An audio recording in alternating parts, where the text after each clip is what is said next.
Tales of a Fourth Grade Nothing by Judy Blume.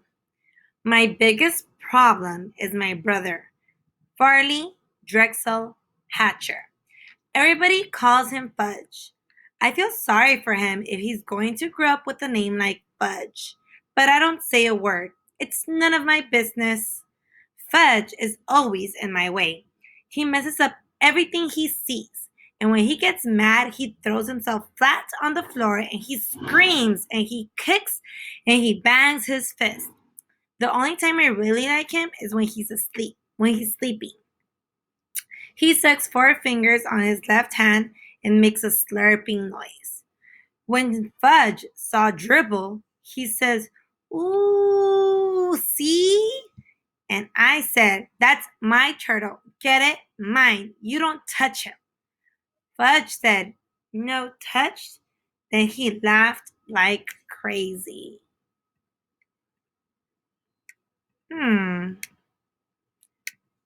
Chapter 1. The Big Winner. I won Dribble at Jimmy Fargo's birthday party. All the other guys got to take home goldfish in little plastic bags. I won him because I guessed there were 348 jelly beans in Mrs. Fargo's jar. Really, there were 423. She told us later. Still, my guess was closest. Peter Warren Hatcher is the big winner, Mrs. Fargo announced. At first, I felt bad that I didn't get a goldfish too. Then Jimmy handed me a glass bowl. Inside, there's some water and 3 rocks. A tiny green turtle was sleeping on the biggest rock. All the other guys looked at their goldfish. I knew what they were thinking. They wished they could have tiny green turtles too. I named my turtle Dribble while I was walking home from Jimmy's party. I live at 25 West 68th Street. It's an old apartment building, but it's got one of the best elevators in New York City. There are mirrors all around. You can see yourself from every angle. There's a soft, cushioned bench to sit on if you're too tired to stand. The elevator operator's name is Henry Bevelheimer. He lets us call him Henry because Bevelheimer's very hard to say. Our apartment's on the 12th floor, but I don't have to tell Henry. He already knows. He knows everybody in the building. He's that smart. He even knows I'm 9 and in 4th grade. I showed him Dribble right away. I won him at a birthday party, I said. Henry smiled. Your mother's going to be surprised. Henry was right. My mother was really surprised. Her mouth opened when I said, just look at what I won at Jimmy Fargo's birthday party. I held up my tiny green turtle. I've already named him. Dribble. Isn't that a great name for a turtle? My mother made a face. I don't like the way he smells, she said. What do you mean? I asked. I put my nose right down close to him. I didn't smell anything but turtle. So Dribble smells like turtle, I thought. Well, he's supposed to. That's what he is. And I'm not going to take care of him either, my mother added. Of course you're not, I told her. He's my turtle, and I'm the one who's going to take care of him.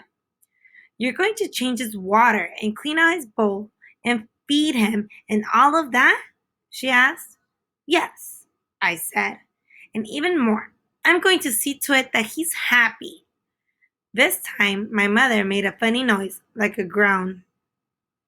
I went into my bedroom. I put Dribble on top of my dresser.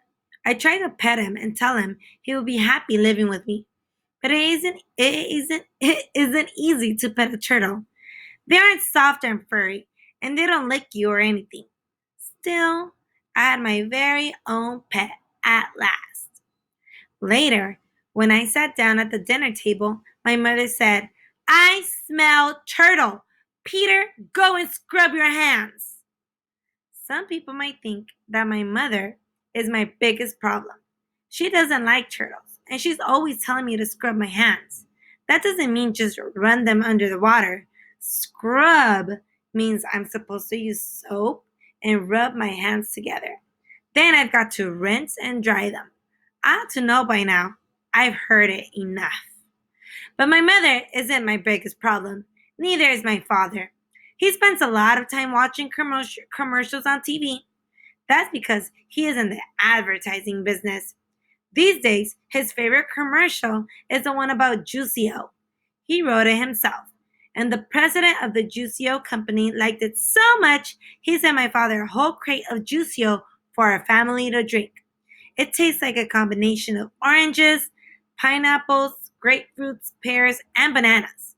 And if you want to know the truth, I'm getting pretty sick of drinking it. But Juicio isn't my biggest problem either. My biggest problem is my brother, Farley Drexel Hatcher. He's 2.5 years old. Everybody calls him Fudge. I feel sorry for him if he's going to grow up with a name like Fudge, but I don't say any word. It's none of my business. Fudge is always in my way. He messes up everything he sees, and when he gets mad, he throws himself flat on the floor and screams, and he kicks, and he bangs his fist. The only time I really like him is when he's sleeping. He sucks 4 fingers on his left hand and makes a slurping noise. When Fudge saw Dribble, he said, "Ooh, see?" And I said, "That's my turtle. Get it? Mine. You don't touch him." Fudge said, "No touch?" Then he laughed like crazy. Chapter 2. Mr. and Mrs. Juicio. One night, my father came home from the office all excited. He told us Mr. and Mrs. Yarby were coming to New York. He's the president of the Juicio company. He lives in Chicago. I wondered if he'd bring my father another crate of Juicio. If he did, I'd probably be drinking it for the rest of my life. Just thinking about it was enough to make my stomach hurt. My father said he invited Mr. and Mrs. Yarby to stay with us. My mother wanted to know why they couldn't stay at a hotel like most people who come to New York. My father said they could, but he didn't want them to. He thought they'll be more comfortable staying with us. My mother said that was about the silliest thing she'd ever heard. But she fixed up Fudge's bedroom for our guests. She put fancy sheets and a brand new blanket on the hide-a bed. That's a sofa that opens up into a bed at night. It's in Fudge's room because that used to be our den. Before he was born, we watched TV in there, and lots of times Grandma slept over on the hide-a bed. Now we watch TV right in the living room, and Grandma doesn't sleep over it very often. My mother moved Fudge's crib into my room. He's going to get a regular bed when he's 3, my mother says. There are a lot of reasons I don't like to sleep in the same room as Fudge. I found that out 2 months ago when my bedroom was being painted. I had to sleep in Fudge's room for 3 nights because the paint smelled made me cough. For one thing, he talks in his sleep. And if a person didn't know better, a person could get scared. Another thing is that slurping noise he makes. It's true that I like to hear it when I'm awake, but when I'm trying to fall asleep, I like things very quiet. When I complained about having to sleep with Fudge, my mother said, "It's just for 2 nights, Peter." "I'll sleep in the living room," I suggested, "on the sofa, or even a chair." "No," my mother said, "you will sleep in your bedroom in your own bed." There is no point in arguing. Mom wasn't going to change her mind. She spent the day in the kitchen. She really cooked up a storm. She used so many pots and pans. Fudge didn't have any left to bang together, and that's one of his favorite pastimes, banging pots and pans together. A person could get an awful headache listening to that racket. Right after lunch, my mother opened up the dinner table. We didn't have a separate dining room. When we have company for dinner, we eat in one end of the living room. When Mom finished setting the table, she put a silver bowl filled with flowers right in the middle. I said, "Hey, Mom, it looks like you're expecting the president or something." "Very funny, Peter," my mother answered. Sometimes my mother laughs like crazy at my jokes.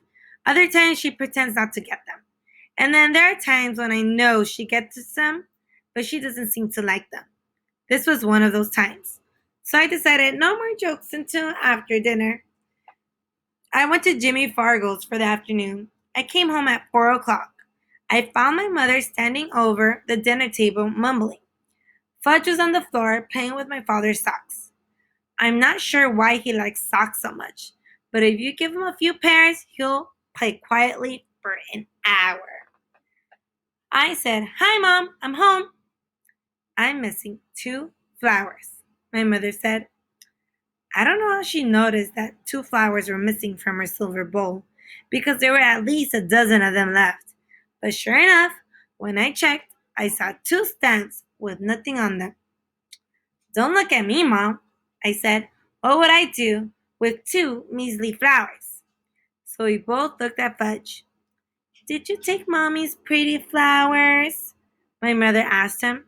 "No take," Fudge said. He was chewing on something. "What's in your mouth?" my mother asked. Fudge didn't answer. "Show Mommy." "No show," Fudge said. "Oh, yes." My mother picked him up and forced his mouth open.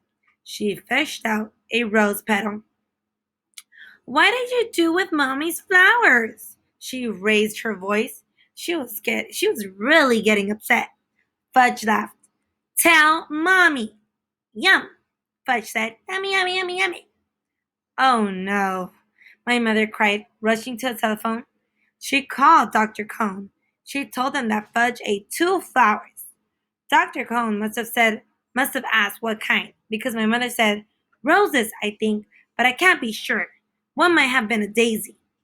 There's a long pause while my mother listened to whatever Dr. Cone had to say. Then Mom said, "Thank you, Dr. Cone." She hung up. "No more flowers," she told Fudge. "You understand?" "No more," Fudge repeated. "No more, no more, no more." My mother gave him a spoonful of peppermint-flavored medicine, the kind I take when I have stomach aches. Then she carried Fudge off to have his bath. Leave it to my brother to eat flowers. I wondered how they tasted. Maybe they're delicious, and I don't know it because I've never tasted one. I thought. I decided to find out. I picked up one petal from a pink rose. I put it in my mouth and tried to chew it up, but I couldn't do it. It tasted awful. I spit it out in the garbage. Well, at least now I knew I wasn't missing anything great. Fudge ate his supper in the kitchen before our company arrived. While he was eating, I heard my mother remind him, "Fudge is going to be a good boy tonight. Very good for Daddy's friends." "Good," Fudge said. "Good boy." "That's right," my mother told him. I changed and scrubbed up while Fudge finished his supper. I was going to eat with the company. Being 9 has its advantages. My mother was all dressed up by the time my father got home with the Yarbys. You never have guessed that Mom spent most of the day in the kitchen. You'd also never have guessed that Fudge ate 2 flowers. He was feeling fine. He even smelled nice. Like baby powder. Mrs. Yarby picked him up right away. I knew she would. She looked like a grandmother. That type always makes a big deal out of Fudge. She walked into the living room cuddling him. Then she sat down on the sofa and bounced Fudge around on her lap. "Isn't he the cutest little boy?" Mrs. Yarby said. "I just love babies." She gave him a big kiss on the top of his head. I kept on waiting for somebody to tell her Fudge was no baby. And no one did. My father carried the Yarby's suitcase into Fudge's room. When he came back, he introduced me to our company. "This is our older son, Peter," he said to the Yarbys. "I'm 9 and in 4th grade," I told them. "How do, Peter?" Mr. Yarby said. Mrs. Yarby just gave me a nod. She was still busy with Fudge. "I have a surprise for this dear little boy," she said. "It's in my suitcase. Should I go get it?" "Yes," Fudge shouted. "Go get! Go get!" Mrs. Yarby laughed, as if that was the best joke she'd ever heard. "I'll be right back," she told Fudge. She put him down and ran off to find her suitcase. She came back carrying a present tied up with a red ribbon. Ooh, Fudge cried, opening his eyes wide. Goody! He clapped his hands. Mrs. Yarby helped him unwrap his surprise. It was a wind-up train that made a lot of noise. Every time it bumped into something, it turned around and went the other way. Fudge liked it a lot. He likes anything that's noisy. I said, "That's a nice train." Mrs. Yarby turned to me. "Oh, I have something for you too. Uh, Peter," I reminded her. "My name is Peter." "Yes, well, I'll go get it." Mrs. Yarby left the room again. This time she came back with a flat package. It was wrapped up too, red ribbon and all. She handed it to me. Fudge stopped playing with his train long enough to come over and see what I got. I took off the paper very carefully in case my mother wanted to save it, and also to show Mrs. Yarby that I'm a lot more careful about things than my brother. I'm not sure she noticed. My present turned out to be a big picture dictionary, the kind I like when I was about 4 years old. My old one is on Fudge's bookcase now. "I don't know much about big boys," Mrs. Yarby said, "so the lady in the store said a nice book would be a good idea." A nice book would have been a good idea, I thought, but a picture dictionary?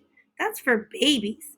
I've had my own regular dictionary since I was 8, but I knew I had to be polite, so I said, "Thank you very much. It's just what I've always wanted." "I'm so glad," Mrs. Yarby said. She let out a long sigh and sat back on the sofa. My father offered the Yarbys a drink. Good idea, Mr. Yarby said.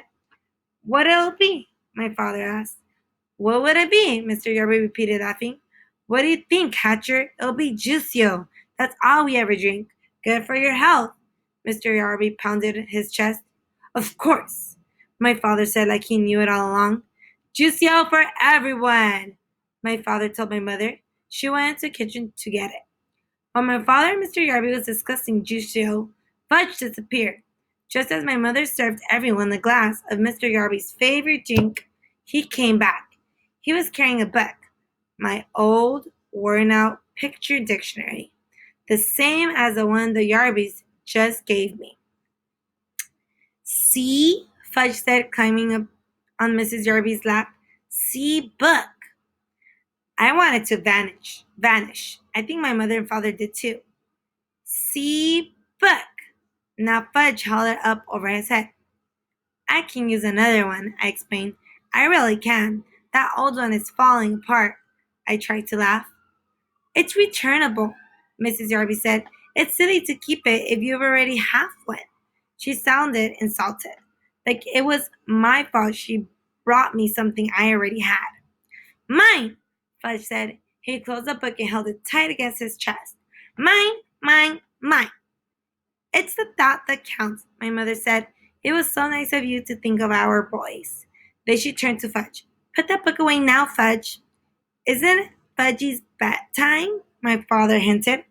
"Oh, yes, I think it is," my mother said, scooping up. "Say goodnight, Fudge."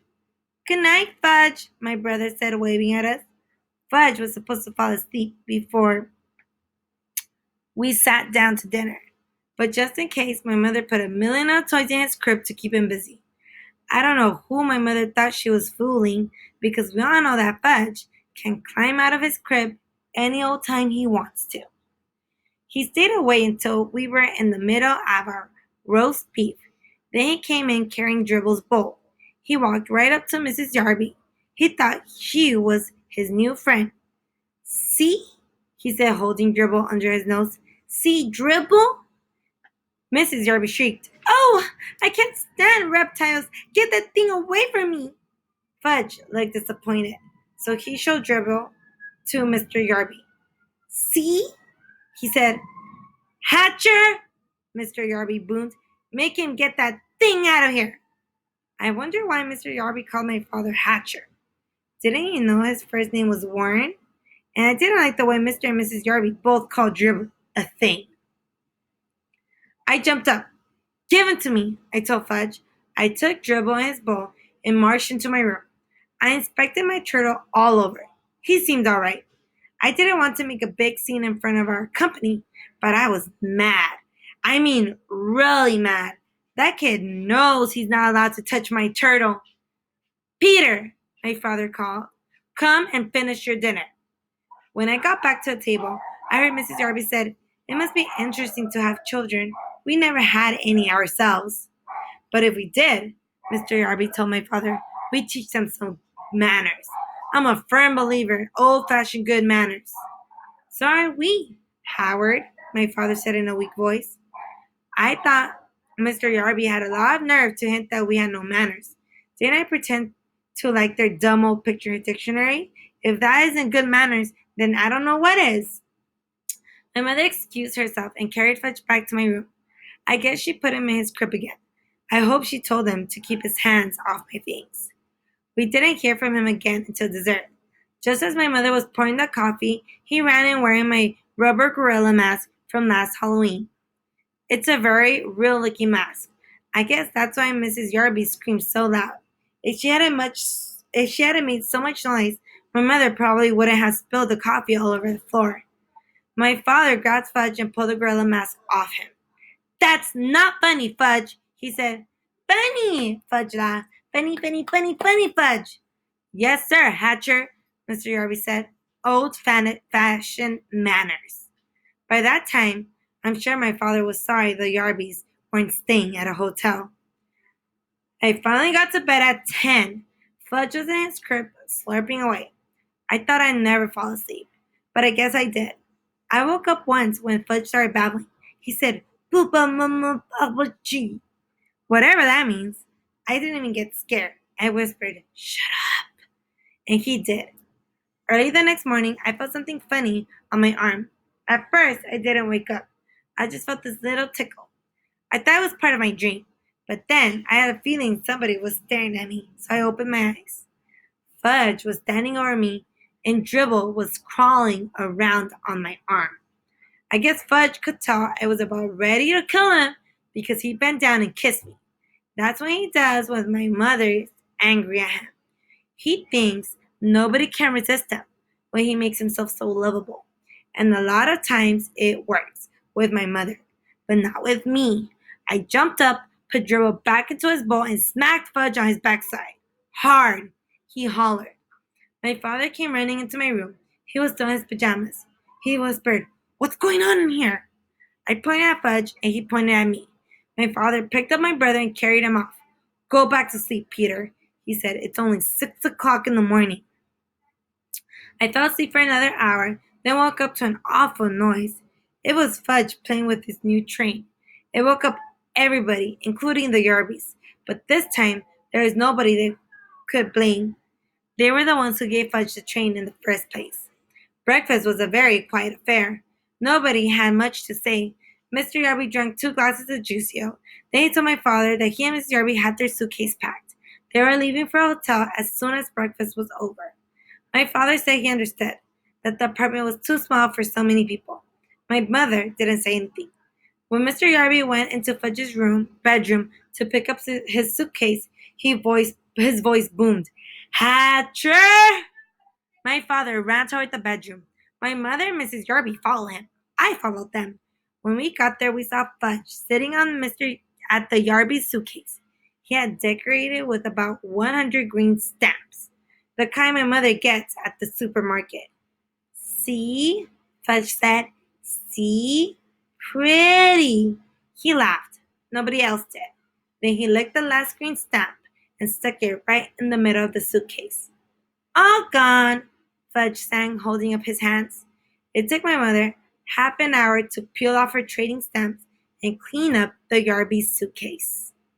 The next week, my father came home from the office and collected all the cans of juicio in our house. He dumped them into the garbage.